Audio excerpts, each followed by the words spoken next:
banyak orang mengklaim punya networking, sebenarnya enggak. Ya. Netnya tidak Mereka, pur. Iya, dia sebenarnya cuma net doang. Kenal, Tapi dia tidak bisa mengoptimasi net tadi supaya menjadi satu networking. Karena orang masuk komunitas, let's say misalnya kita ngomong, masuk komunitas mobil tujuannya apa? Misalkan. Atau masuk komunitas yang tujuannya apa? Kalau orang-orang yang bangun networking, pasti ada yang nanti mereka bisa komunikasikan mereka. Walaupun tidak ke semua orang. Ya kan? Tapi bagaimana kemudian networking ini bisa bekerja? Satu sisi kita main.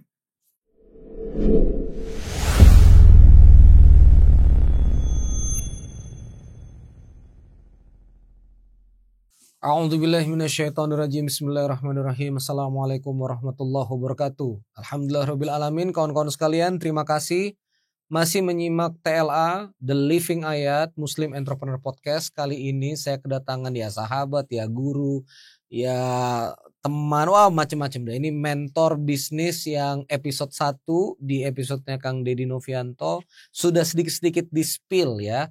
Sosok di balik majunya Maju Mapan ya, Maju Makan Indonesia, Mamain ya. Hari ini kita kedatangan Bang Ahmad Ihwan Lubis. Bang, Assalamualaikum. Waalaikumsalam. Mohon maaf baru slow time sekarang.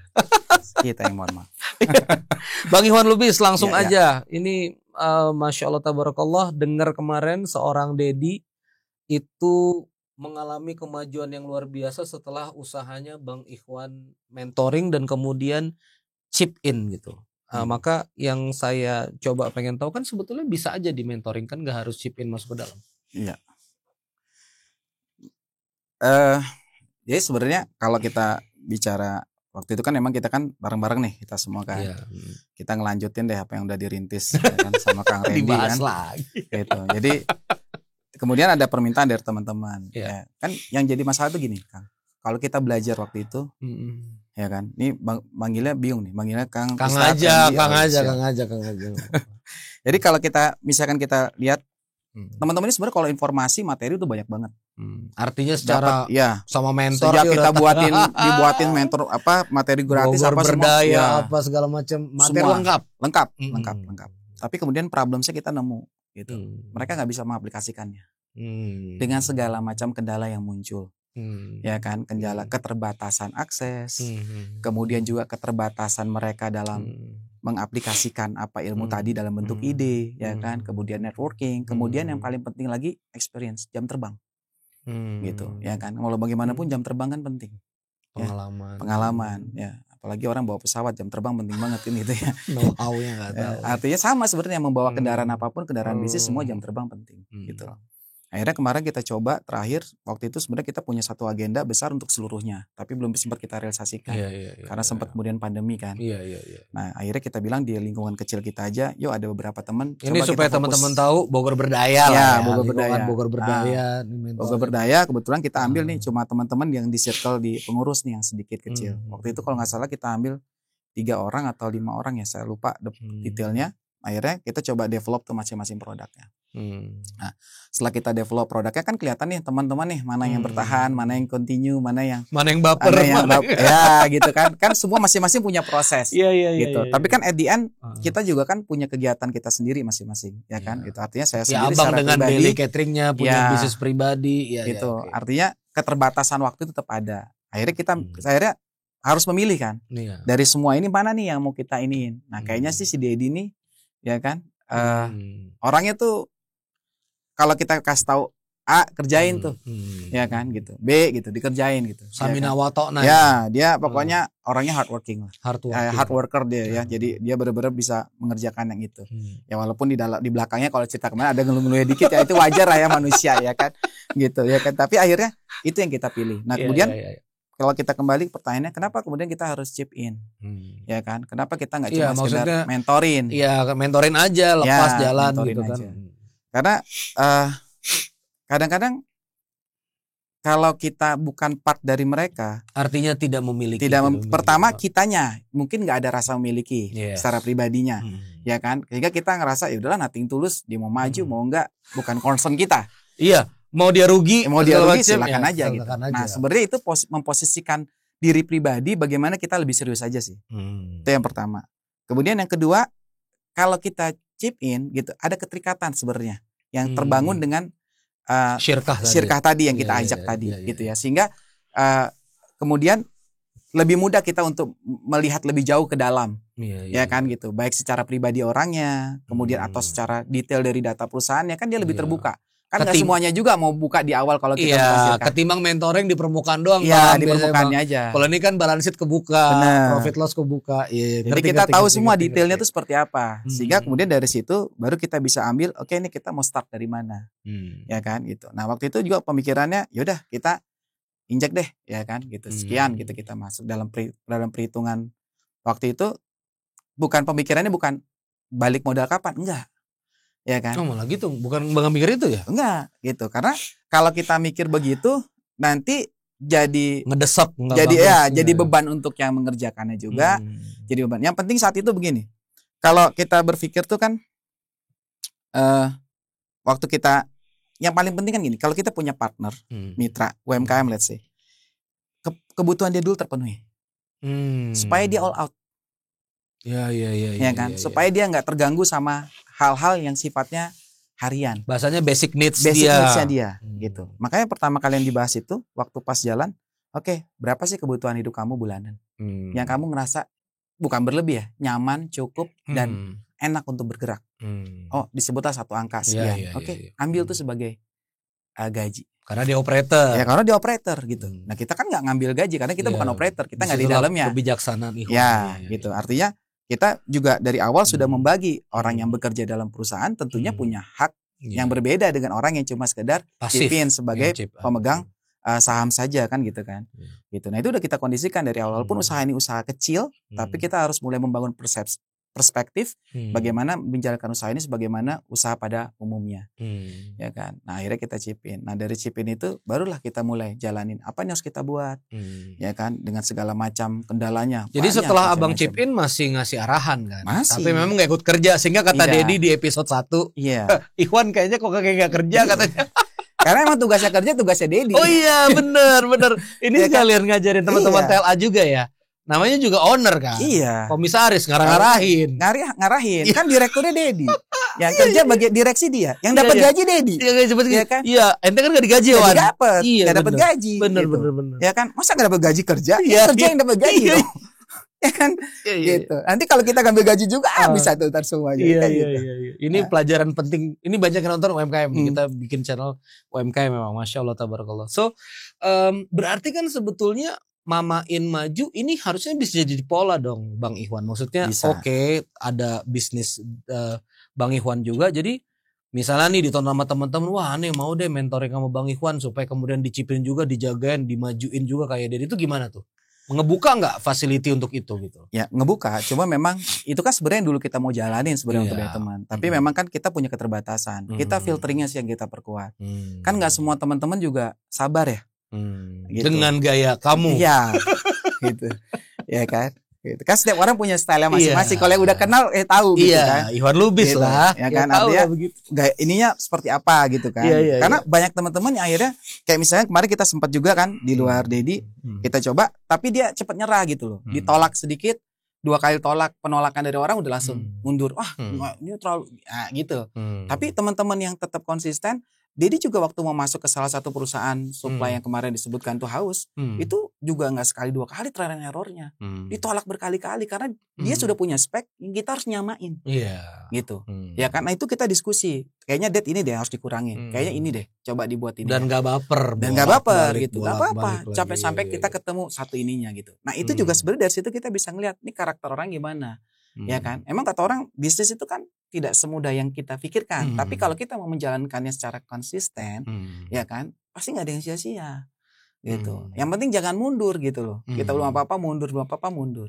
Nah makanya tadi akhirnya kemudian kita jalan dan saya juga nggak pernah nyangka 1 tahun tuh balik tuh modal. Ya Allah. Ya kan, gitu.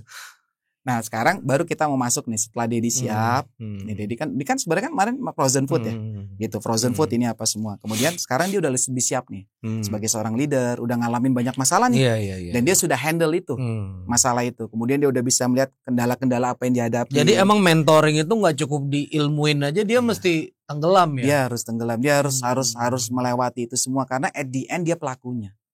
Kita kan sebagai mentor itu sharing experience. Tapi kan yang ngejalannya tetap orangnya. Ya kan gitu. Nah, ini yang harus dia lakukan. Bagaimana kemudian dia bisa menjalankan ini gitu. Nah, kalau kita lihat dia udah siap, nah baru kita nanti nih mamain yang kita nextnya ya kan, dia akan seperti apa. Nah, ini lagi kita godok nih sekarang nih. Oke, udah cukup ya sampai jalan ini nih Dad, ya kan? Gitu. Nah, kita mau masuk nih chapter 2 kita nih, ya mamain nanti bagaimana, ya kan? Udah BP lagi ya. Ya, nanti chapter 2 ini ya pasti kita harus struggle ulang nih, ya kan? Gitu. Kita akan mengulang apa yang sudah kita lakukan di mamain pertama, tapi tentunya kita sekarang punya goals yang lebih besar. Kembali lagi nih ke pertanyaan saya yang tadi. Misalnya teman-teman UMKM ingin kemudian Bang Iwan saya pengen manut, oke, aneh diapa-apain aja, siap deh Bang Iwan, tuh gimana? Japri DM kah, Instagram atau boleh. apa? Nanti DM aja atau sudah punya platform gitu, misalnya setiap sebulan sekali atau kapan dibuat? Sebenarnya platform itu belum secara pribadi belum dibuat, tapi dulu sempat direncanakan di Bogor Budaya terakhir yang sebelum kita kemudian kita terjadi pandemi. Sebenarnya kita tinggal mengulang itu. Sebenarnya apa yang sudah dijalankan dengan Dedi ini bisa kita buatin satu roadmap ya kan. Bagaimana kita membangun ini. Tapi tentu nggak tiba-tiba chip in. Nggak tiba-tiba chip in. Ada proses. Ya kan. Dan sebetulnya Iwan udah tahu prosesnya harus bagaimana. Kapan kita harus chip in dan kepada siapa kita harus chip in. Gitu. Jadi nggak ke semua orang. Jadi kalau misalnya ada teman-teman seperti itu juga jangan baper waktu kita. Ya mohon maaf sampai sini aja gitu loh. Kita tetap sharing apa yang kita bisa, tapi kita mungkin nggak chip in. Ya kan? Karena kita bisa melihat kira-kira mana yang bisa kita chip in, mana yang tidak. Karena kalau kita chip in kemudian chemistry, kesenyawaan. Benar. Itu penting banget itunya. Ya kan gitu. Karena yang paling susah itu kan nyari berpartner itu kan nggak semudah yang kita pikirkan. Iya, benar. Ya kan? Gitu. Tapi anyway, seorang Iwan Lubis terbuka akan itu ya. Semua possible, ya kan. Bahkan kemarin tuh sempat berpikir begini, kalaupun bukan saya secara pribadi, mungkin bisa kita ajak teman-teman kita lain yang memang sudah biasa berkecimpung bisnis untuk masuk ke dalamnya. Kalau memang kita dari segi waktu nggak. Berarti di link and match gitu. Di link and match. Dulu emang rencananya begitu. Iya. Di link and match. Harusnya Ikhwan Lubis link ada gitu ya. Enggak. Ini juga di luar Dedi, Masya Allah Tabarakallah, kita buka ya. Ini ada Hafa Coffee Kitchen 3 titik ya di Panduraya ada, dan ini owner dari keluarga Selegram ya, Farhat dan Hamida Rahmayanti. Boleh dia kita mention ya? Boleh. Masya Allah Tabarakallah. Nah ini gimana ceritanya nih Bang? Bisa kemudian, nah ini ya Bang Farhat ya benar ya? Iya. Suami dan itu dia Farhat ya. Ini Bang Farhat nih. Ini yang personal brandnya dan ownershipnya maju ke depan. Ini kalau ceritanya Hafa ini gimana Bang? Hafa ini awalnya kan memang kan salah satu bisnis yang saya jalanin itu kan bisnisnya F&B untuk wedding ya kan catering. Jadi Farhat ini awalnya klien. 2017 dia nikah sama Hamidah. Pakai Deli Catering. Allahumma sholli ala sayyidina Muhammad. Itu ceritanya. Iya, pakai Deli Catering ya kan. Kemudian dia ada kita coba mendeliver apa yang dia minta dalam pernikahan dia, sampai suatu saat kan Farhat ini awalnya tinggalnya di Jakarta. Oke. Ya kan. Nah, kemudian kan setelah dia nikah kan dia berpikir nih gimana nih tinggal di Bogor. Harus ada sesuatu yang baru yang dikerjain. Nah, gak lama setelah nikah itu kita ada pertemuan lagi, dia ngajak. Ya kan, bro, gimana nih kalau kita usaha bareng? Apa nih usahanya? Ya buat apa, kayak coffee shop atau apa? Nah, akhirnya dari mulai kita merencanakan. Tahun berapa tuh? 2000 pandemi. Berarti start itu kita 2019. Sebelum pandemi itu? Ya, sebelum pandemi. Pas sebelum pandemi. Ya kan? 10 bulan atau 11 bulan sebelum pandemi kita start usaha itu bareng. Dia nikah di 2017. Jadi sempat ke Jakarta dulu, balik lagi. Jadi itu omongan juga gak sekali. Kita ketemu 2-3 kali baru kita realisasikan. Dari mulai kita merencanakan bisnis yang kecil aja tuh rencananya. Cuman berapa ya? Mungkin awalnya cuma seruangan ini gitu. Cuma mengambil satu ruangan di Panduraya, bagian depannya aja. Yang lainnya tetap kita kelola. Setelah dipikir-pikir gambar, udah lihat, kayak kecil nanti orang duduk di mana. Akhirnya kayaknya harus kita sampai ke tengah nih. Dibuat gambar sampai tengah. Yang dulu tempat kafe kita itu ya? Oh di situ. Akhirnya di situ kan. Sampai akhirnya kita pikir lagi, kayaknya harus ada outdoornya. Udah outdoornya di depan aja, kita nggak mau ke belakang. Pas udah pasang outdoor di depan, parkir di mana? Rame. Ya kan? Bingung kalau parkir nanti depan gambar. Rubah lagi gambar. Oke, parkir di depan. Berarti outdoornya di mana? Akhirnya semuanya. Jadi ujung-ujungnya dari rencana kita cuma investasi di bawah 150-an doang, sampai akhirnya berpuluh-puluh kali lipat itu investasinya situ. Ya kan? Nah, situ pertama kali kita Hafa. Alhamdulillah itu sebenarnya pas sebelum pandemi kita break even. Pas sebelum pandemi? Kita break even. Bulanan dong? Enggak lah, hampir setahun. Hampir setahun. Berarti kalau ada lah ya di 1M capex-nya ya? Ya kurang lebih lah. Karena kan jadi 20 kali dari rencana kita cuma 50. Capital expenditure-nya. Iya. Ya kan. Berarti memang F&B nih Bang ya, di luar dari kita ngomongin tactical mentoring bisnis.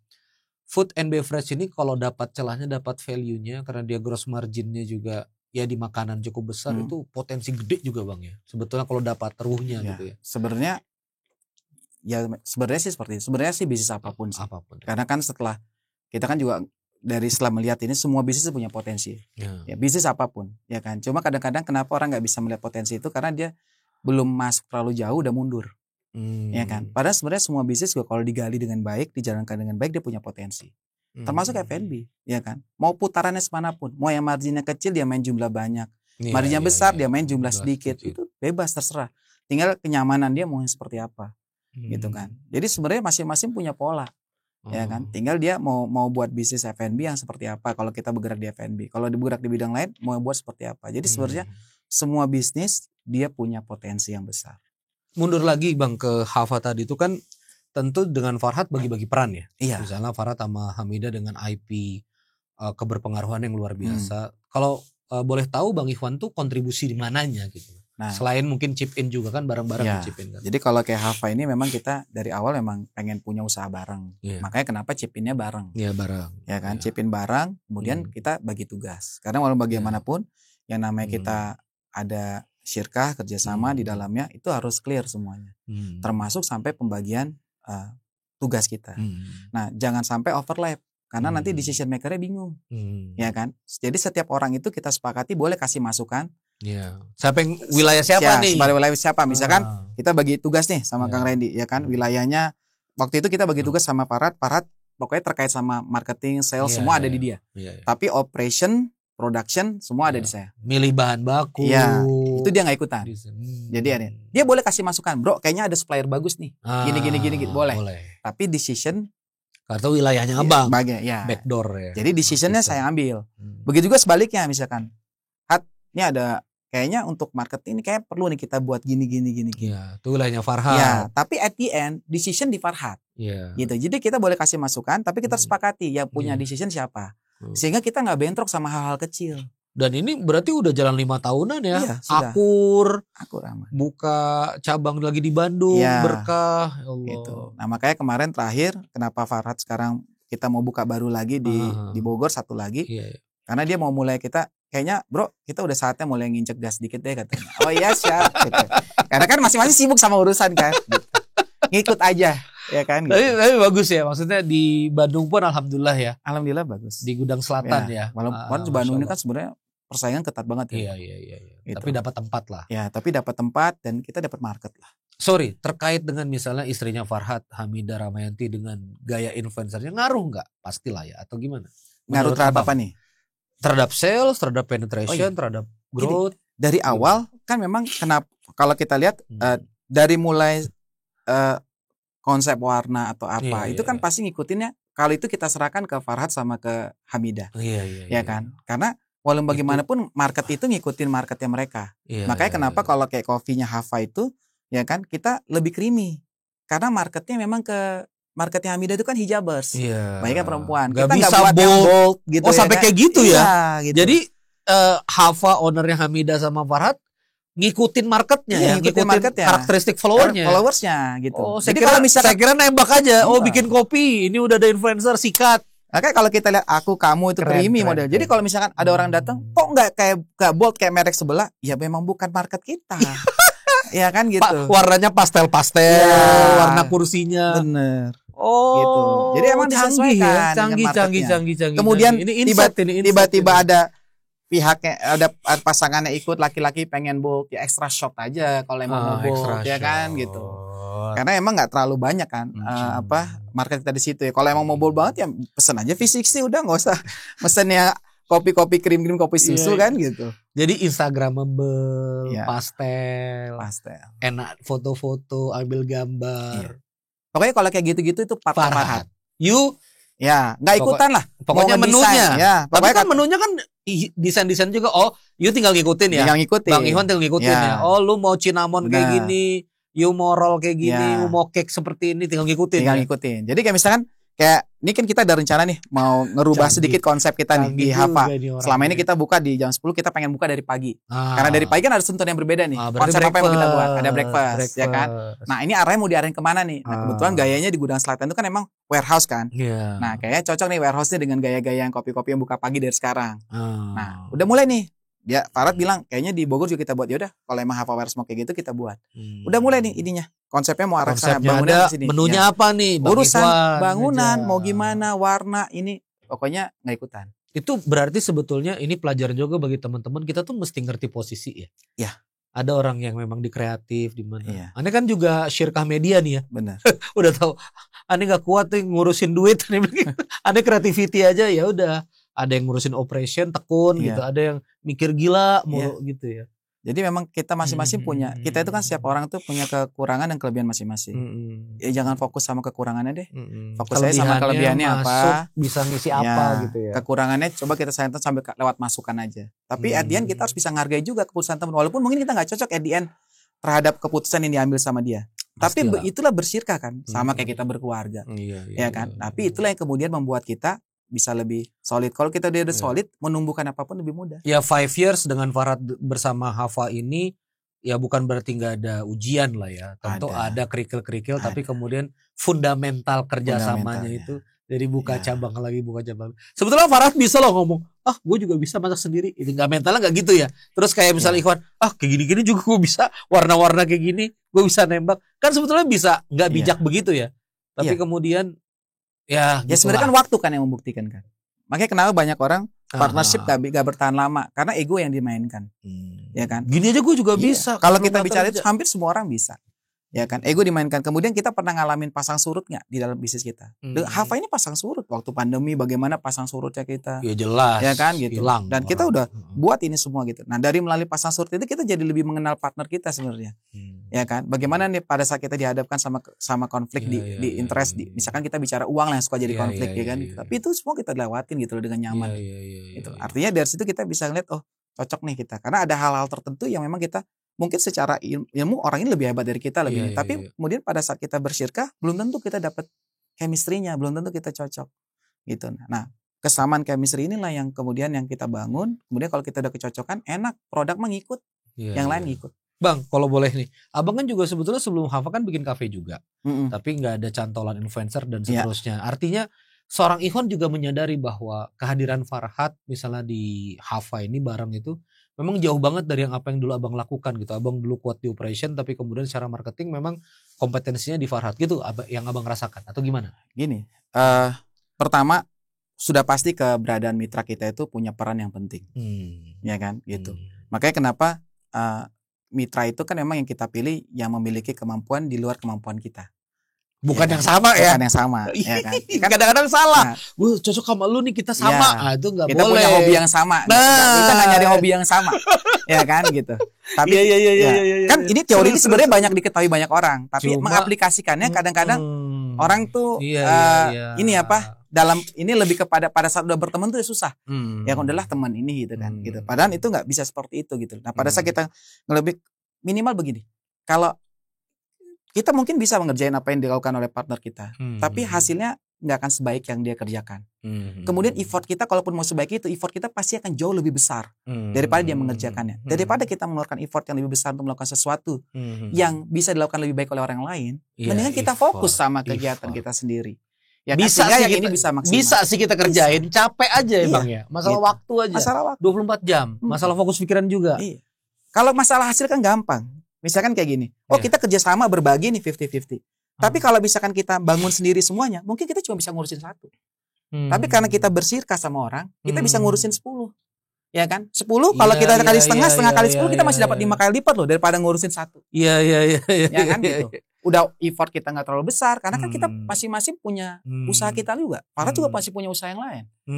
Saya juga punya usaha yang lain. Artinya kan ini kan bagaimana kemudian kita dengan waktu kita yang memang sudah terpakai untuk mengurusin usaha kita sendiri, tapi kita masih bisa menjalankan ini. Nah itu harus kita bagi kan. Jadi sebetulnya hari ini tuh nggak ada pilihan selain kolaborasi kalau mau cepat sebetulnya mau efisiennya. Sebenarnya kalau misalkan disuruh pilih sekarang, saya pribadi pasti milihnya kolaborasi. Sama yang tadi yang disampaikan terakhir, kita lagi buat satu bisnis maklun, itu kolaborasi. Ya kan? Dan di situ kita berkolaborasi dengan 3 orang yang berbeda, tapi dengan kemampuan yang berbeda semuanya. Karena kita bisa ngukur, oke deh kalau kita buat usaha ini, kontribusi kita bisa di mana nih? Itu dulu sebelum kita berkolaborasi dengan orang. Paling kontribusi kita cuma bisa di bagian ini, part ini. So, part lain siapa yang pegang? Kan gitu kan. Nah, kita harus pastikan part lain ada yang megang. Gitu. Karena kita udah hitung waktu kita untuk ngurus yang ini, pulsa kita sendiri, waktu kita untuk ngurusin ini, waktu kita untuk ngurusin ini. Kalau semua yang mau kita kerjain, habis dong waktu kita. Ya kan? Jadi di mana waktu kita untuk keluarga? Di mana waktu untuk kita yang lainnya? Tapi bagaimana kemudian dia bisa berjalan berdampingan, itu yang penting. Makanya kita juga harus pintar ngukur ke diri kita sendiri dulu. Supaya kita mengenal diri. Iya, mengenal diri. Jangan semuanya serba bisa, tapi kemudian kita punya bagus nggak? Bagus nggak? Bisa. Iya. Hasilnya gimana? Hasilnya, ya kan? Belum stres. Ya kan? Kalau kita udah ada teman yang ngurusin, dia lebih enak. Misal kayak Farad sama Hamidah kan, ya di dunia media memang they know the taste, color, visual gitu kan. Udah partnya mereka.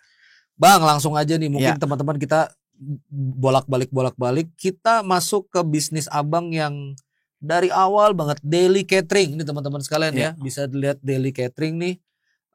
Ini cateringnya, bahkan kemudian nikahannya enggak ya? Kalau IO-nya belum ya? WO-nya ya? WO-nya juga udah ini ya. Daily catering ya. Daily catering, WO-nya nikah sama kita. Nikah sama kita tadi. Oke. Nanti nikah sama kita bahas. Tapi yang jelas begini, ini kan kalau kita ngomong daily catering ini ya teman-teman ya, bisa dilihat Instagramnya. Ini kan sebetulnya bisnis yang nggak tahu nih, kalau saya ngerasain, ya semua juga kayaknya bisa masak terus nyajikan gitu ya. Artinya kan ini red ocean juga loh. Iya. Tapi yang saya rasakan 5 years dulu 2017 saya di Bogor, kayaknya eksis nih. Bukan kayaknya, terasa eksis sampai sekarang. Daily catering tetap tegak. Ini nge-blue ocean-nya gimana Bang? Coba berbagi sama kita. Oke. Sekarang dikit-dikit lah, spill. Walaupun gak semuanya. Jadi kan kalau kita awalnya kan kita mau masuk ke bisnis wedding ini sebenarnya 0. Ya, jadi catering itu beda-beda. Ada industri, ada non-industri. Non-industri itu salah satunya wedding. Nah sebelumnya kita bergerak di catering itu di industri, pabrik atau apa. Nah waktu kita mau masuk ke catering itu kita blank, 0. Sampai kita ngeliat orang, ini dari mana ya orang pegawai sebanyak ini? Bagaimana ini? Artinya kita emang start dari 0. Nah kemudian kita waktu itu ngeliat, waktu kita masuk pertama kali kita ngeliat, ini pemain wedding ini udah banyak. Ya kan, ingat banget dulu ya. Pemain wedding di makanan? Di makanan, di catering. Catering untuk wedding di Bogor ya, kita ngomong Bogor aja. Ini udah banyak dan sudah ada kayak raja-raja kecilnya. Ya kan, itu gitu. Tahun berapa Bang abang masuk itu? Itu kita di 2015-an. 2015. Ya, 2015. Hampir 9 tahunan berarti. Hampir 9 tahunan. Ya kan gitu. Jadi kita sebenarnya kita start sekali itu pernah di 2012, udah itu kita vakum, ya kan. Kita baru mulai lagi 2015-an lah kurang lebih. Ya kan. Jadi 9-10 tahun. Nah, kemudian kita coba melihat sesuatu. Apa? Ya, kita waktu itu kenapa kita sampai berpikir. Jadi waktu itu awal-awal pernah punya marketing 2 orang. Sales marketing. Tiba-tiba dua-duanya ngasih bendera putih. Nyerah Pak. Gak tembus. Nyerah gak tembus. Padahal waktu itu permintaan kita gak banyak. Kita cuma minta waktu itu cariin omset dong 200 saja sebulan. Ya 200 itu kan satu wedding 50, bisa 50. Ya antara 50, 70. Artinya 4 klien. 4 klien satu bulan. Ya gitu ya. Nyerah dia ya. Nyerah gitu. Karena ternyata persaingan di wedding ini susah. Dan orang itu kan beda gini dengan restoran. Kalau restoran orang nyoba ini. Ya kan. Enak, dia cocok sama restoran A. Tiba-tiba ada restoran baru nyoba, dia masih mau nyobain. Gitu. Kenapa? Karena nggak ada resiko harus dia tanggung. Paling kalau di situ nggak enak, nggak cocok, dia nggak usah datang lagi. Iya. Wedding kan nggak bisa kalau catering. Sekali seumur hidup. Iya. Pertama uang yang dia spend pasti besar jumlahnya. Kedua, kalau sampai beresiko itu pernikahan dia. Nama baik. Ya, nama baik dia. Nggak mungkin dia tiba-tiba cateringnya kurang bagus. Besok kita nikah lagi ya. Gitu. Kan nggak mungkin gitu ya kan. Gitu. Jadi kendala di wedding itu banyak. Kedua, di wedding itu kita udah maintain bagus-bagus.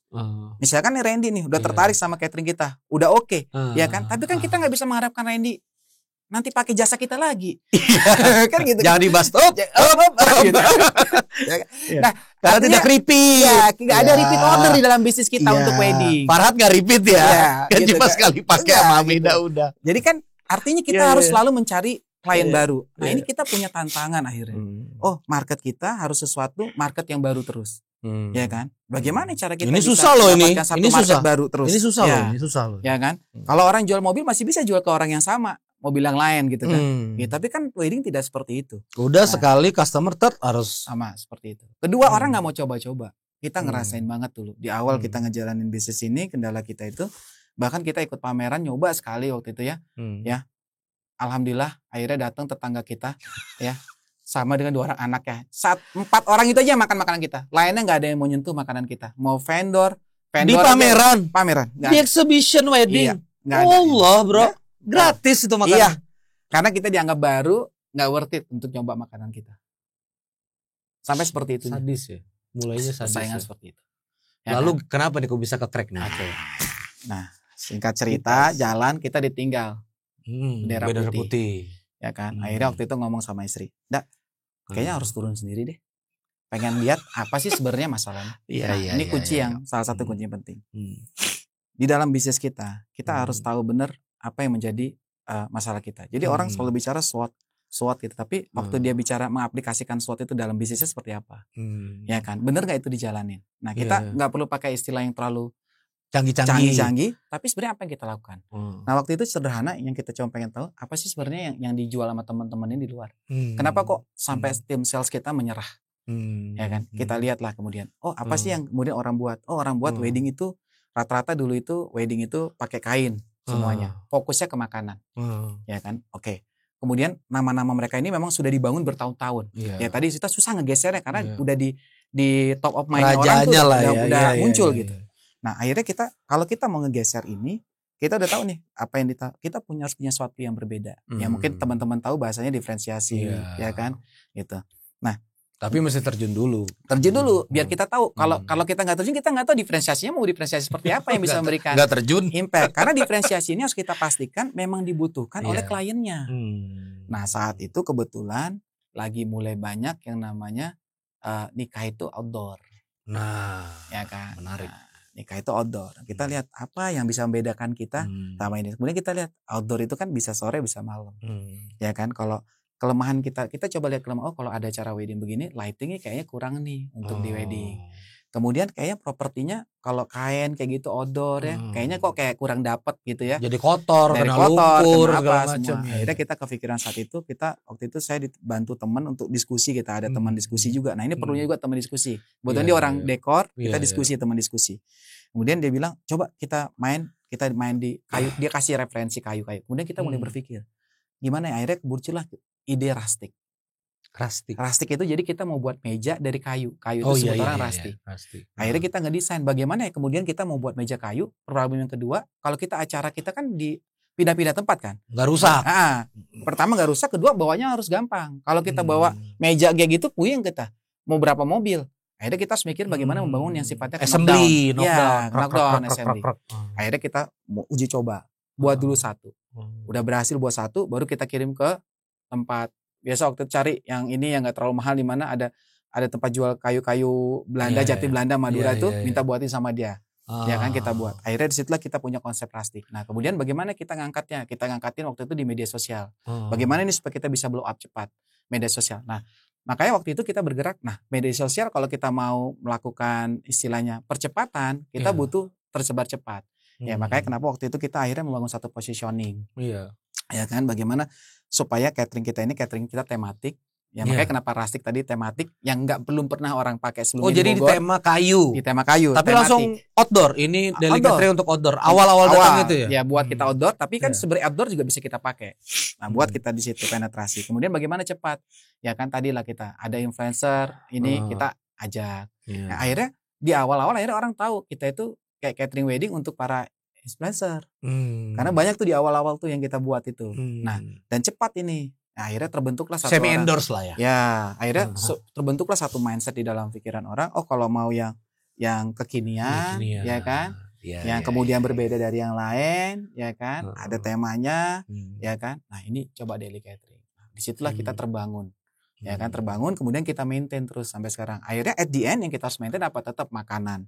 Ya kan, pada akhirnya substansi juga. Substansinya di sana. Tapi sekarang masuk ke indoor juga kan, Bang? Masuk. Itu kan diferensiasi itu kan hanya sesuatu jadi ini kita kan. Tapi kan tetap produk kita menyeluruh sifatnya. Gitu. Nah, itu sih sebenarnya yang kita bisa buat sehingga akhirnya itu tadi. Makanya kenapa daily catering sampai sekarang kita masih bisa eksis karena kita mempertahankan yang tadi. Positioning kita itu jangan berubah. Artinya unik terus kekinian gitu. Berarti tematik, update terus ya. Berarti sekarang hunting influencer yang mau nikah terus ya. Termasuk termasuk kita bukan hunting, lebih tepatnya karena kita sudah di ini ya kan, kita bekerja sama dengan misalkan WO lain atau apa, mereka ada kebutuhan, kita welcome untuk ajak kerja sama. Ya kan gitu. Karena itu salah satu positioning yang kita bangun. Ya kan? Kan tagline kita kan at the end kan inovasi tiada henti. Berarti untuk di semua lini. Ya kan gitu, untuk di produksinya, di tampilan kita, displaynya. Jadi kalau udah bicara seperti itu, kita melihat dari semua lini yang harus kita inovasi, nggak cuma di satu titik aja. Jadi alat-alat infrastruktur mah perbaruan terus, dirapiin terus. Tampilan harus kita jaga. Menu development terus. Menu development yang lagi viral apa? Waktu kemarin misalkan croffle viral, kita buat croffle. Tepannya viral, kita buat tepan. Capek juga ya kan? Gitu. Tapi seru ya. Tapi seru gitu. Boleh tahu nggak sih sebulan rata-rata kalau ya musim-musim biasa gitu, berapa pasangan atau berapa wedding yang dilayani satu bulan di daily catering? 1 bulan kalau wedding ya mungkin sekitar berapa ya? 40? Enggak lah, paling 15-20-an gitu. Jadi satu akhir pekan udah ada beberapa titik. Ada berapa. Ngebatasin nggak sih daily catering? Ada batasnya kita. Paling dalam Sabtu minggu itu kita maksimal itu 6-8, tergantung porsi masing-masingnya. 6 sampai 8. Kalau porsinya bisa sampai 2000 kita ambil yang minimal. Kan ada yang 2000, ada yang cuma 700, ada yang cuma 1000 gitu kan. Gitu. Jadi kita lihat total porsinya berapa. Kita juga pernah handle wedding yang 6000 orang juga pernah satu wedding. Ya kan, jadi kan nggak mungkin kita megang 8 acara kalau udah seperti itu. Padahal satu hari itu kita cuma bisa megang 3. Besoknya paling kita bisa pegang 2 maksimal sampai 3, 6 totally. 6 sampai 8 ya. 6 sampai 8. Dan bergerak lagi ke nikah sama kita. Nah, ini gimana ceritanya nih, Bang? Habis dari catering berarti naik ke WO. Iya. Jadi ini jadi sebenarnya gini. Dulu yang namanya catering untuk wedding itu biasanya kita jual paket namanya wedding service, ya kan, gitu. Jadi paket itu wedding service itu kita siapin semua. Nah, dulu kita nggak pernah kasih nama WO kita ini, wedding organizer kita. Nah, tapi sejak terjadi pandemi, terjadi pergeseran. Ya, jadi kalau dulu wedding organizer tuh tidak dianggap perannya sepenting setelah pandemi. Bukan nggak penting ya, tapi tidak dianggap sepenting setelah pandemi. Karena waktu di pandemi itu kan kita salah satu bisnis yang dilarang ada. Karena kita ngumpulin masa kan. Iya benar-benar. Ya nggak gitu. Jadi kita itu yang nggak boleh bergerak gitu. Makanya kenapa waktu pas kita bergerak itu akhirnya melalui proses kumpul banyak asosiasi, kita melakukan simulasi, ngajuin ke pemerintah setempat sampai akhirnya dianggap aman. Maka muncullah protokol kesehatan. Butuh organizer. Protokol kesehatan ini nggak bisa lagi dipegang. WO-nya keluarga ya, gitu. Nggak bisa ada lagi. Standar. Harus ada standar, ya kan, untuk melakukan ini. Akhirnya disitulah wedding organizer punya peran. Nah. Kemudian kan kalau kita di bisnis tuh kita bicara channel penjualan, ya kan? Kita bicara funneling, ya kan? Nah, kalau kita udah bicara channel penjualan, channel funneling sebenarnya bisa sih kita misalkan kerjasama sama WOA, WOB itu juga kita lakukan. Gitu. Di daily catering. Ya, tapi kan di satu sisi kebetulan saat itu sebenarnya daily catering dari awal sudah punya WO, tapi nggak dikasih nama, cuma part dari daily catering service. Nah, karena kebutuhan, nah kembali lagi bisnis itu pada saat kita nemuin ada needs-nya, maka sesuatu yang memang perlu kita konversi, segera kita konversi. Ada problemnya, ada kebutuhannya, solusinya ada, dan kita udah punya, kita baru kasih nama saat itu. Muncullah nama nikah sama kita. Nah, WO itu muncul di situ, sehingga akhirnya nikah sama kita ini secara nggak langsung menjadi satu funneling baru untuk si daily catering. Berarti manajemen berbeda ya sama daily catering ya, maksudnya? Perusahaannya berbeda. Perusahaan berbeda. Artinya dia punya source sendiri. Dia punya source sendiri, punya ini sendiri. Artinya dia nanti ngaturin fotografer, run flow, karena beda acara, beda pekerjaan. Ya di sini kan event ya. Events. Berarti dia belanja lagi ke daily catering. Ya, untuk dia ngejualin daily catering, ya kan, misalkan. Dan kalau pas lagi di hotel belum tentu bisa pakai daily catering. Artinya waktu di hotel mungkin dia pakai catering hotel. Oh, ya, tapi tetap nikah sama kita. Tetap nikah sama kita. Oh, jadi back to back aja ya. Back aja. Kadang daily catering kepake nikah sama kitanya gak kepake daily catering atau pakai daily catering gitu. Gitu. Masya Allah, seru nih. Ini tadi ada apa tuh Bang? Skin cost. Saya kira kan abang nih di ini aja F&B. nih. F&B aja, tapi lari-lari juga nih ke sini nih. Ini gimana ceritanya lagi nih kalau skin cost? Oke. Jadi waktu Maklun ini ya, Maklun skincare ya. Ya, jadi waktu itu pandemi 2019. Ya kan, 2020 lah tepatnya. Ya 2020 Maret sampai 2023. Banyak tuh bisnis yang kehantam. Ya, terutama yang terkait massa. Dia ngumpulin orang. Ya, tapi di satu sisi banyak bisnis yang naik. Saat itu fashion, skincare. Padahal orang nggak keluar, kenapa fashion naik ya? Ya karena orang malah nggak ada yang perlu dikerjain, dia bingung di rumah mau ngapain. Ganti baju. Ya, akhirnya kan dulu kan sempat begini, bagaimana ya supaya punya baju tapi akhirnya zoom bagaimana tampil bagus. Akhirnya baju itu pakai untuk zoom. Ya kan, Zoom meeting, ketemu sama teman pas saat itu kan. Karena orang kan tetap namanya manusia kan makhluk sosial, dia butuh interaksi, ya kan. Dia butuh diapresiasi, ya kan gitu. Tetap harus dress up lah ya. Iya, dia butuh mengaktualisasi diri, ya kan. Nah, kebutuhan ini yang nggak bisa hilang. Gitu. Dia tetap harus bisa ini kan, walaupun di rumah tetap harus ada yang dijaga suaminya juga kan gitu ya kan. Dandan apa semuanya. Jadi akhirnya kebutuhan orang untuk merawat diri, berpakaian tetap ada.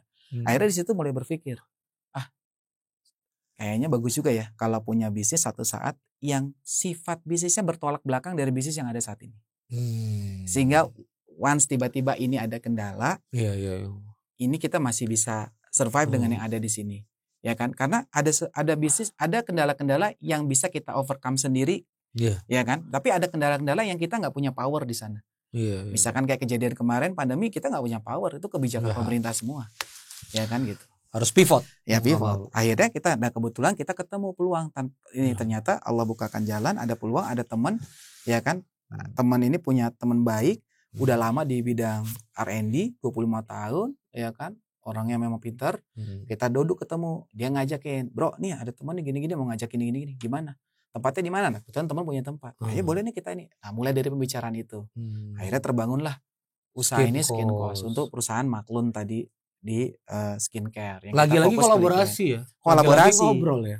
Ya, karena kan nggak punya keahlian di bidang produksi Skin Cost. Kalau di bidang F&B kita udah paham. Tapi ya kan. Tapi tetap lah ya, seorang Iwan tuh pasti punya markanya kan, punya batas-batasnya kan. Enggak semuanya kan. Enggak. Itu gimana seorang Iwan nentuan? Kayaknya ini gue bisa masuk nih, yang ini kayaknya gue enggak gitu. Itu gimana? Batas-batasnya seorang Iwan gitu. Kalau yang kita lihat peran kita apa di sana. Gitu. Jadi waktu pas kemarin kita ketemu, ini orang produksi R&D. Artinya masalah terbesar kita, ya kan? Kita bisa ngukur nih. Oke nih, seorang Iwan nih nggak ngerti nih produksi. Kalau kita ngambil orang, kita hire, bisa-bisa kita bisa boncos nih, ya kan? Dengan segala halnya. Artinya satu masalah kita selesai nih. Kemudian kita berpikir lagi, sekali lagi masalah kita nih. Siapa yang jualin? Yang maintain nanti si konten ini kan bukan keahlian. Bukan keahlian pribadi yang bisa kita tonjolin gitu kan, gitu. Ini harus ada orang yang pinter nih gini. Akhirnya kita ajak, cari nih yang ini. Dicari sengaja, mau nggak gabung? Kita sortir tuh dari semua teman-teman kita. Ayo kita gabung nih, punya potensi gini. Ya kan? Oke, setuju. Masuk dia. Nah, yang satu lagi teman yang memang di awalnya dia bawa teman ini, dia memang seneng tuh ketemu orang, ngurusin sifatnya general, B2B, ya kan? B2B ya kan. Kemudian dia maintain orang, maintain apa semua. Kuat networking lah ya. Bagus nih. Gitu. Karena partnya saya itu bukan di situ. Tapi part kita adalah bagaimana memodelkan bisnis model tadi, kemudian merencanakan ini, kemudian ngejahit semuanya. Nah, jadi tugasnya sebenarnya ngejahit sih. Menjahit semuanya, kemudian kita ngebangun satu mekanisme yang kita bisa sepakati bisa jalan, ya kan. Nah, termasuk juga bagaimana membangun bisnis strateginya. Nah, itu partnya. Jalan, orangnya tepat, dividen, gitu ya. Nah, kan partnya masing-masing. Jadi kalau misalnya kemarin kayak Dedi bilang, wah si Iwan nggak kerja, ya emang nggak kerja, part kita beda. Part kita beda. Iya kan, ada partnya. Ngejahitnya itu. Kalau misalkan dari awal Dedi ngasih tahu, Bang, partnya kerja ya nggak ikut. Oh iya. Karena kita udah bisa ngukur, kita nggak akan sanggup jadi kerjainnya. Jadi podcast klarifikasi. Iya, jadi karena memang itu bukan part kita dan memang kita kita nggak akan bisa menjalankan itu. Kita udah tahu ukuran kita sendiri. Makanya tadi kembali, kita tuh harus pandai mengukur diri kita sendiri, gitu, ya kan. Sama kayak kita misalkan mengadai satu, karena sebenarnya di luar ini ada yang kita kerjain juga, kita juga mengukur yang sama. Jadi bisakah seorang ikhwan berperan? Bisa, oke, masuk. Walaupun di bisnis yang tidak kita kuasai. Tapi aku ada peranku yang bisa. Ada partnya. Karena di setiap bisnis itu pasti ada model peran yang sama yang bisa kita lakukan. Ya kan? Wan, dengar dari Dedi kayak katanya Anda tuh seneng ya penetrasi komunitas ya. Di HIPMI ada, di sini ada, di ini ada. Itu emang sebuah cara atau sebuah strategik atau emang seneng bergaul aja? Ya, sebenarnya sih bukan penetrasi. Sebenarnya kalau di HIPMI kita nggak bergabung, cuma kenal dengan teman-teman yang ada di HIPMI, ya kan? Di Kadin. Ya Kadin nggak bergabung, tapi sebenarnya kenal dengan teman-teman yang ada di Kadin. Artinya sebenarnya begini, kita ini kan namanya bisnis, pengusaha. Ya, salah satu model kita kan networking. Nah, banyak orang mengklaim punya networking, sebenarnya enggak. Ya, netnya tidak pur. Iya, dia sebenarnya cuma net doang. Kenal, tapi dia tidak bisa mengoptimasi net tadi supaya menjadi satu networking. Karena orang masuk komunitas, let's say misalnya kita ngomong, masuk komunitas mobil tujuannya apa? Misalkan, atau masuk komunitas yang tujuannya apa? Kalau orang-orang yang bangun networking, pasti ada yang nanti mereka bisa komunikasikan mereka, walaupun tidak ke semua orang. Ya kan, tapi bagaimana kemudian networking ini bisa bekerja? Satu sisi kita main, ya kan, tapi satu sisi kita bisa membaca peluang nggak? Nah, bagaimana kemudian kita mengkonversi peluang tadi menjadi sesuatu yang nyata? Wan, saya baru dapat insight nih, tiba-tiba aja, baru aja di sini. Jadi sebetulnya sebuah komunitas atau sebuah jejaring itu akan lebih sustain kalau memang dia bisa memberikan manfaat sama lain ya. Benar. Jadi ketimbang kita ngomong, kamu masuk sini harus ikhlas, tidak boleh ada kepentingan, malah bubar ya. Benar. Karena orang masuk jadi nggak ada advantage. Benar nggak sih? Benar. Kan sebenarnya gini, kita masuk ke satu tempat, apa yang membuat kita nyaman satu tempat? Pasti pertama misalkan pengikatnya hobi. Misalkan kita ngomong nih komunitas mobil lah. Bersatu karena hobi. Hobi karena mobil, ya kan? Tapi kan nggak melulu yang kita omongin di situ kan hobi mobil.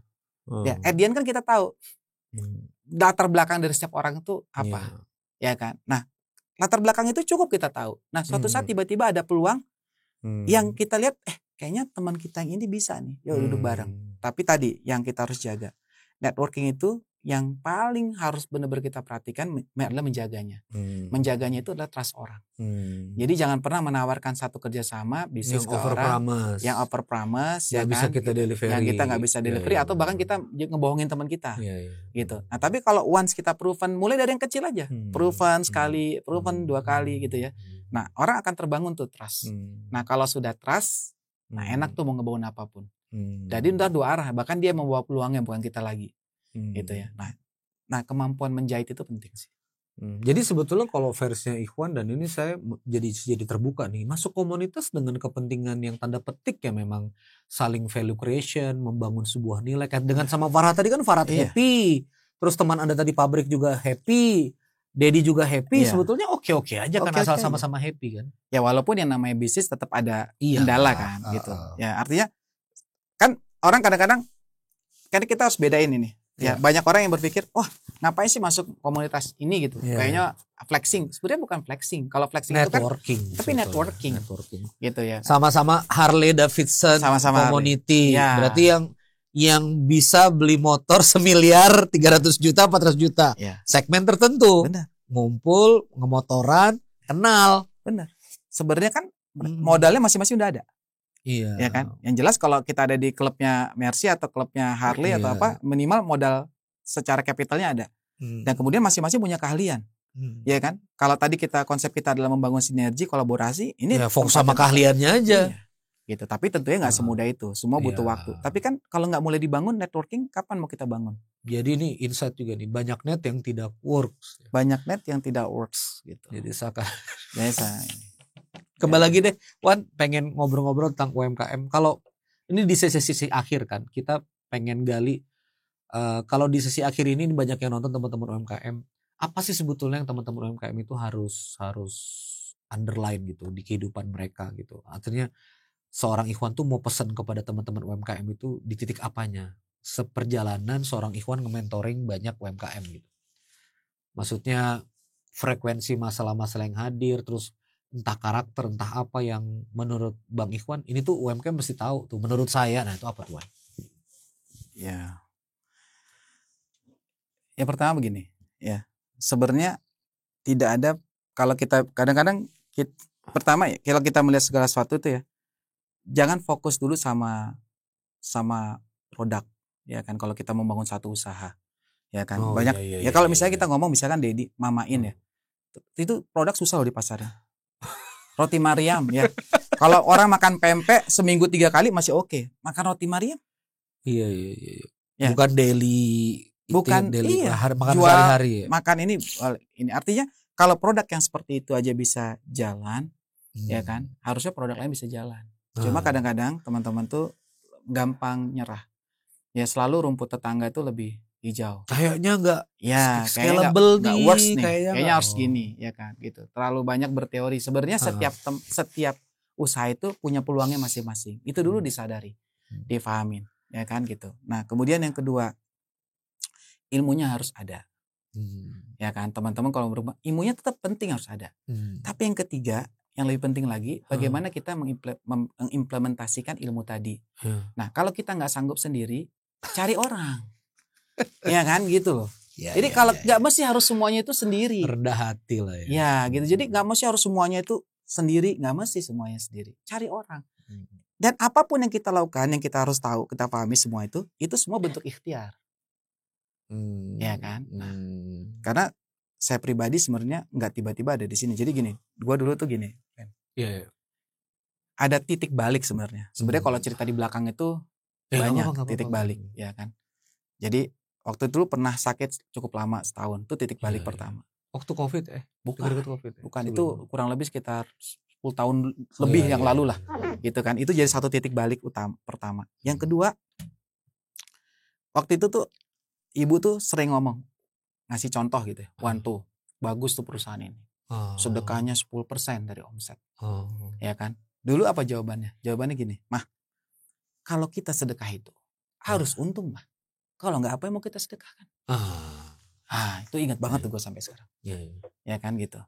Makanya ngomong ke mama begitu. Iya, ngomong. Makanya bisnisnya selalu ada kendala. Dulu tuh selalu ada kendala.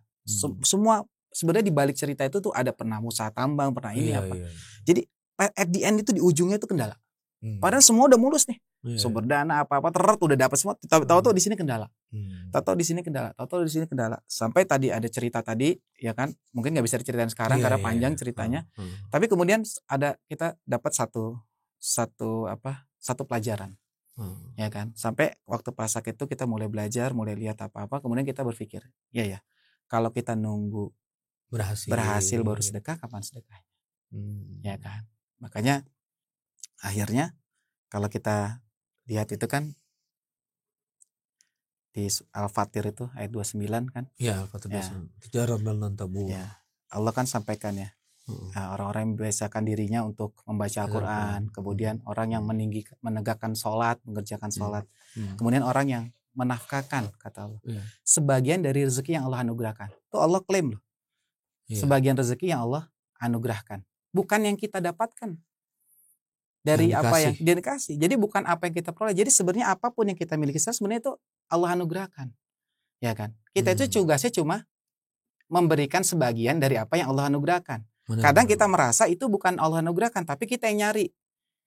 Ya padahal Allah itu perintah ikhtiar itu part ini ya untuk memperoleh. Iya. Innallazina yatslu kitabullah wa aqamus shalah wa anfaqu mimma razaqnahum sirran wa alaniyah. Ya kan? Baru yarjuna tijaratan lan tabur. Ya kan? Tidak akan pernah merugi. Itu kunci. Allah yang janjiin. Jadi di situ kita yang kita pelajari itu apa? Waktu itu berarti namanya konsep rezeki nggak pernah karena diri kita sendiri. Ya, pasti rezeki yang kita peroleh, apakah berupa harta, rezeki paling sederhana itu kan harta. Paling kecil itu harta. Harta itu bukan karena yang kita peroleh. Tugas kita ikhtiar. Ya, setelah kamu melakukan satu pekerjaan yang lain selesai, kerjakan lagi yang lain. Kan begitu Allah sama. Ikhtiarnya nggak boleh berhenti. Tapi result itu Allah anugerahkan. Sama kayak kita beramal soleh, itu ikhtiar. Tapi nggak ada orang yang masuk surga karena amal solehnya. Kalau mau ditimbang dibandingkan dengan apa yang Allah karuniakan kepada mereka itu nggak pernah bisa. Gitu. Allah cuma perintahkan kita ikhtiarnya, tapi at the end Allah kasih tahu ini semua anugerah. Nah kalau kita menyadari ini semua anugerah, ya kenapa nggak kita jalanin aja perintahnya? Cuma menginfakkan sebagian dan nggak akan pernah merugi. Oh ini yang dimaksud dengan mama kali. Ya kan, gitu. Satu, ya kan. Kemudian dalam surat Al-Imran ayat 134, ya Allah janjikan surga, ya. Wasari'u ila magfiratin min rabbikum wa jannatin 'arduha as-samawati wal ardh. Ya seluas bumi dan langit untuk siapa? Allazina yunfikuna fis-sarra wad dharra. Orang-orang yang ternyata menginfakkan hartanya di kala lapang, kala sempit. Oh, jadi nggak mesti harus nunggu untung ya. Padahal lisan Anda, oh gimana mau sedekah, harus untung dulu dong. Gitu kan. Tapi ternyata Allah bilang yang menganugerahkan harta itu adalah Allah. Allah cuma minta kita kalau nggak mau rugi, ya sedekahkan, infak. Di satu sisi Allah bilang lagi, dan kalau kamu mau sedekahkan itu nggak harus nunggu kamu lapang. Gitu. Nah konsep itu yang kemudian tertanam. Nah itulah yang kemudian kita pelajari, kemudian kita amalkan. Itu juga yang mungkin membuat, bukan mungkin ya, pastinya membuat seorang ikhwan turun ke UMKM, termasuk orang waktu. Ya, dan itu kerasa banget manfaatnya di usaha kita sendiri. Bagaimana waktu kena hempas di pandemi itu, nggak sedikit teman-teman yang usahanya juga tutup. Tapi kita masih bisa bertahan, kita bisa ini. Banyak banget tuh pertolongan Allah yang nggak pernah kita sangka datang gitu. Sehingga kita semakin meyakini apa yang Allah sampaikan, Allah firmankan dalam Al-Quran itu gitu. Jadi sebenarnya, tapi ya segala sesuatu nggak akan kita lihat secara instan. Iya. Ya istiqomah kan penting. Jadi teman-teman tadi ikhtiar tadi jalanin. Ya tadi yang udah disampaikan tadi itu 3, ya kan. Jangan terlalu fokus sama produknya. Tapi coba lihat setiap produk itu pasti punya peluangnya. Kemudian yang kedua, ya kan, ilmunya juga harus ada, pelajari ilmunya. Lalu kalau ketiga nemuin hambatan, ya kan bertanya kalau nggak ngerti itu, ya. Cari orang yang bisa jawab. Kalau perlu cari orang yang bisa dampingin. Itu ikhtiar kita. Yang keempat, bahkan kalau misalnya ternyata harus masuk dan harus berkolaborasi, oke. Ya kan kita ketemu kesepakatannya gitu-gitu ya. Orang selalu berpikir, wah kolaborasi gue berbagi nih. Ya lebih baik berbagi dari 1 juta daripada kita sendirian 100 perak. Berbagi 10 miliar. Iya, ini. Ya kan. Daripada sendirian 100 juta gitu. Ya kan, 100 juta sendirian, kita dapat uang 10 miliar, kita bagi 3, masih jauh lebih gede kemana-mana. Dan yang lebih baik lagi, udah hasilnya lebih besar, effort kita lebih kecil. Pastinya, karena kita cuma fokus apa yang menjadi part kita. Ngerjain sesuatu yang part kita tuh cepat ya. Kayak saya nulis segala macam kan cepat ya, konten segala macam. Tapi kalau udah operation apa udah orang lain capek. Kan capek. Karena bukan bagian kita. Mengerjakan sesuatu yang bukan part kita tuh berat. Ya Allah. Ya kan, gitu. Ya Allah, Bang Ikhwan, Masya Allah, tabarakallah, 56 menit hampir 1 jam kita diskusi. Thank you banget. Siap, sama-sama. Banyak, ini memang kalau di Living Ayat gini, kita ya pengen banyak bahas teknikal gitu ya. Dan ternyata juga tetap dapat roh dan spiritnya, mudah-mudahan bermanfaat buat teman-teman sekalian. Makasih Bang. Ya kawan-kawan sekalian yang dirahmati Allah Subhanahu Wa Taala, thank you banget sudah menyimak tayangan ini sampai di ujung penghujung dari TLA ini di Living Ayat. Kita doakan Bang Ikhwan dan seluruh entitas bisnisnya karena ada yang disebut dan tidak disebut semuanya jalan gitu ya. Keluarga, anak-anak semuanya barokah, lancar, sehat dilindungi Allah, dan mudah-mudahan tetap bisa berkontribusi untuk ngejagain, nge-mentoringin dan ngebimbing teman-teman UMKM di Indonesia. Saya Randy Saputra, terima kasih. The Living Ayat, podcast Muslim Entrepreneur. Terima kasih. Wassalamualaikum warahmatullahi wabarakatuh. Waalaikumsalam. Thank you. Sama-sama. Seru.